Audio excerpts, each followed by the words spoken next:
De modo que el momento era entender que hay una situación definida judicialmente y que la UNAM como institución, si de veras tiene, como es, yo creo que lo tiene, un nivel ético, es antiético de entrada pretender desconocer una resolución judicial. Nada más falta que un comité de ética violente la ética a ese nivel, ¿no? Y hay un Estado de Derecho que cumplir. Hay un asunto que también me parece muy importante para que la gente que nos escucha, la gente que nos ve a través de Sin Censura Televisión, pues, y que no tiene un conocimiento profundo de los asuntos legales, entienda los alcances de esta determinación. Eduardo, la ministra decidió recurrir a las leyes para custodiar su autoría intelectual en esa tesis que se supone que plagió. Y para eso hay pues bases jurídicas y bases jurídicas especializadas en derecho de autor, en autoría intelectual, que le permitirían defender su trabajo, pero también defender su nombre. ¿Por qué es tan importante que haya elegido este camino la ministra, Eduardo? Porque es el camino que tiene que seguir cualquier persona que respete la ley, que tenga una formación jurídica, más en el caso de quien ha tenido una carrera tan brillante, porque es una carrera impecable en el ámbito jurisdiccional.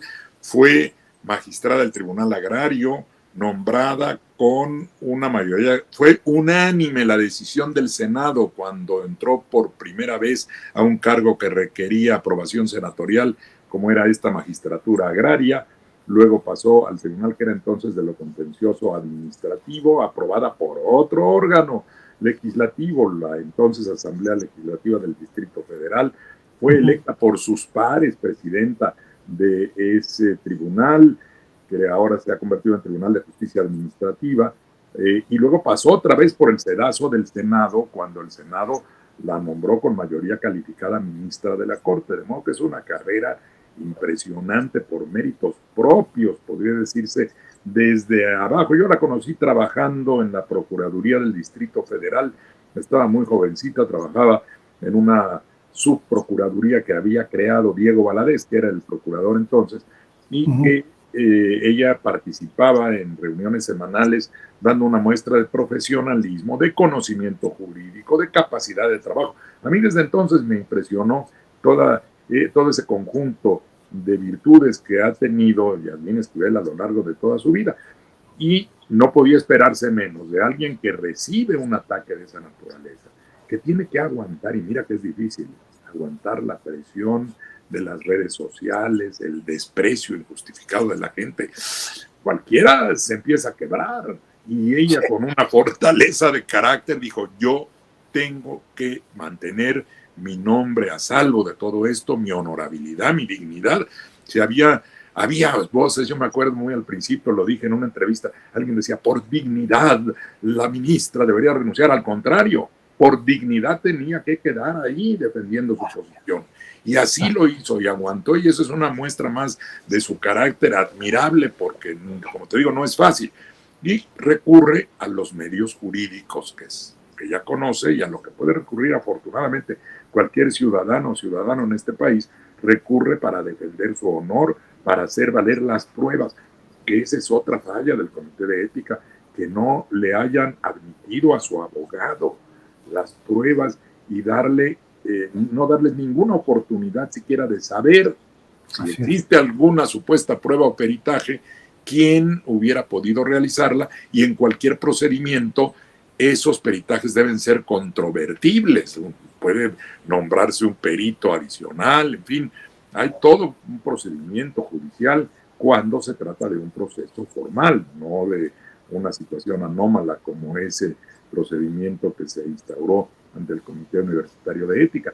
Entonces, recurrir a los medios jurídicos es lo que se tiene que hacer, y lo hizo. Recurrió al amparo, incluso un tribunal colegiado determinó finalmente que no era admisible ese amparo. No tenía razón el tribunal colegiado, pero bueno, es la muestra de la independencia de los tribunales colegiados.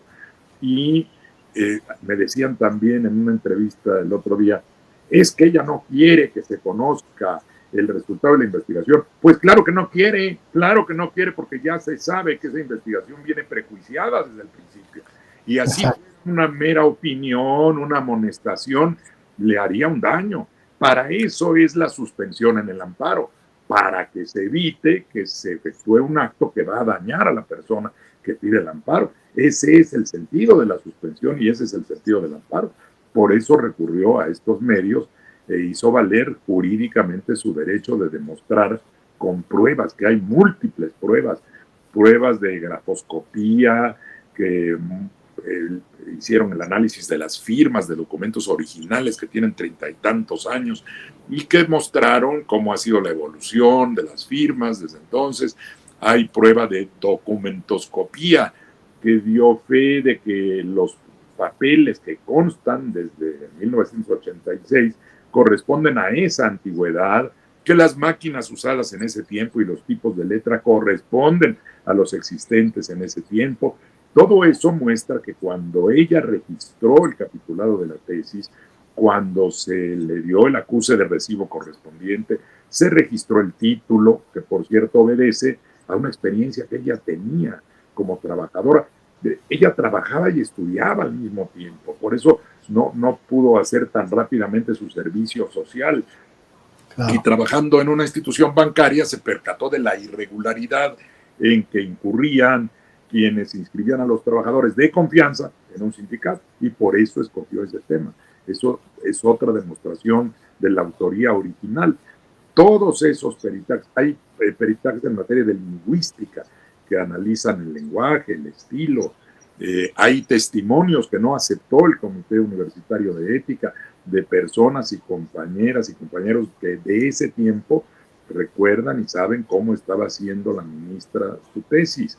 Y hay una prueba todavía más sólida. Cuando la universidad decide cesar a la maestra Ortiz, a la que dirigió la tesis y que reconoció haber transferido los textos de la ministra al otro estudiante, la universidad la priva de su puesto precisamente por esa razón. De modo que el propio, y ahí sí hay una autoridad, la autoridad es la del director de la Facultad de Estudios Superiores de Aragón. Él firma el documento en el que dice se cesa a la maestra en razón de que compartió indebidamente el texto de la alumna Esquivel Moza de aquel tiempo con el otro alumno. Eso hace prueba plena también. La propia universidad está reconociendo que la autoría original es de la ministra. Y por eso qué bueno que recurrió a las vías judiciales y que las vías judiciales le han dado la razón.